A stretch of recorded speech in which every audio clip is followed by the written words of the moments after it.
നല്ല ഭക്ഷണം കിട്ടുവാൻ വേണ്ടിയാണ് നമ്മൾ ഹോട്ടലുകളിൽ കയറുന്നത്. നമ്മളെ കയ്യിൽ നിന്ന് പൈസയും മേടിച്ചിട്ട് പഴകിയ ഭക്ഷണം തന്ന് നമ്മളെ പറ്റിക്കുന്ന ഒരുപാട് ഹോട്ടലുകളുണ്ട്. ഇങ്ങനെയുള്ള ഹോട്ടലുകൾ എത്ര പൂട്ടിച്ചാലും ഇവ വീണ്ടും വീണ്ടും കൂണുപോലെ മുളച്ചു വരിക തന്നെയാണ്. ഇത് പറയുവാനുള്ള കാരണം പയ്യോളി IPC റോഡിൽ പ്രവർത്തിച്ചിരുന്ന ഷിറിൻ ഫുഡ്സ് എന്ന സ്ഥാപനം ഭക്ഷ്യസുരക്ഷാ വകുപ്പ് അടപ്പിച്ചു. എത്ര അടപ്പിച്ചാലും വീണ്ടും ഇവയൊക്കെ കൂണുപോലെ മുളച്ചു വരികയും ചെയ്യും.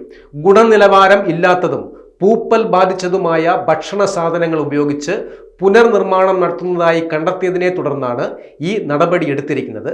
കാലിത്തീറ്റ നിർമ്മിക്കാനെന്ന വ്യാജേന വ്യാപാരികളിൽ നിന്നും ബംഗളൂരുവിൽ നിന്നും ശേഖരിച്ച കാലാവധി കഴിഞ്ഞ ബ്രെഡ്, ബൺ, ചപ്പാത്തി, റസ്ക് എന്നിവ പൊടിച്ച് ഫാസ്റ്റ് ഫുഡ് ഉൽപ്പന്നങ്ങൾക്കായി വിതരണം ചെയ്യുന്ന വൻ റാക്കറ്റാണ് ഇവിടെ പ്രവർത്തിച്ചിരുന്നതും.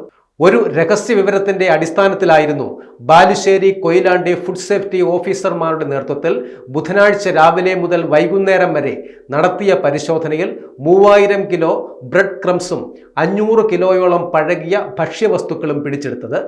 കട്ട്ലറ്റ്, മറ്റ് എണ്ണക്കടികൾ എന്നിവയുടെ നിർമ്മാണത്തിനായി മാസത്തിൽ ലക്ഷക്കണക്കിന് രൂപയുടെ വിൽപ്പനയാണ് ഇവിടെ നടന്നു വന്നിരുന്നത്.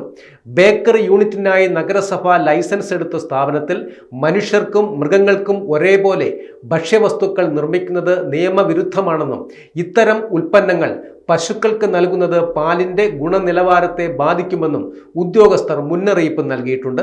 ഗുണനിലവാര പരിശോധനയ്ക്കുള്ള യാതൊരു സംവിധാനവുമില്ലാതെ പ്രവർത്തിച്ചിരുന്ന ഈ സ്ഥാപനത്തിനെതിരെ ശേഖരിച്ച സാമ്പിളുകളുടെ പരിശോധനാ ഫലം ലഭിക്കുന്ന മുറയ്ക്ക് ശക്തമായ ക്രിമിനൽ നിയമ നടപടികൾ സ്വീകരിക്കുമെന്ന് അധികൃതർ വ്യക്തമാക്കിയിട്ടുമുണ്ട്. ഭക്ഷ്യവിൽപ്പനയിൽ വലിയ ആശങ്ക സൃഷ്ടിച്ച ഈ സംഭവം ഭക്ഷ്യസുരക്ഷാ വകുപ്പിന്റെ ഇടപെടലിലൂടെ പുറത്തു വന്നത് പൊതുജന ആരോഗ്യത്തിന് ഗൗരവമായ ഒരു മുന്നറിയിപ്പ് തന്നെയാണ്.